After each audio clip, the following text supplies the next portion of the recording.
എനിക്ക് നാട്ടിൽ ഇഷ്ടംപോലെ കാറുണ്ട്. വേണമെങ്കിൽ എനിക്കും കാറിലൊക്കെ വരായിരുന്നു. പക്ഷെ കല്യാണം കഴിച്ചാലേ കാറ് തരുമെന്ന് അച്ഛൻ പറഞ്ഞു. എന്നെ വെച്ച് കാറിന് വേണ്ടി കല്യാണം കഴിക്കാനൊന്നും എന്നെ കിട്ടില്ല.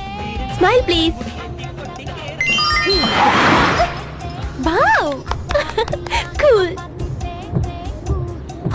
ഈ കാറ് നിങ്ങളുടെ കാറല്ലേ?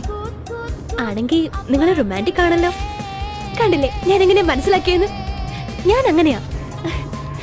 നിങ്ങളുടെ കാർ അല്ലെങ്കിൽ ഡ്രൈവ് ചെയ്തുകൊണ്ട് ഫോട്ടോയ്ക്ക് പോസ് ചെയ്യില്ലല്ലോ.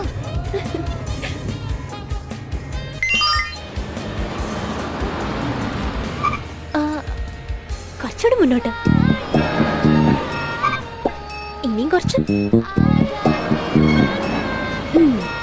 വേറൊന്നുമല്ല, ആദ്യത്തെ ദിവസമല്ലേ, കുറച്ച് ബിൽഡപ്പ്. Thank you.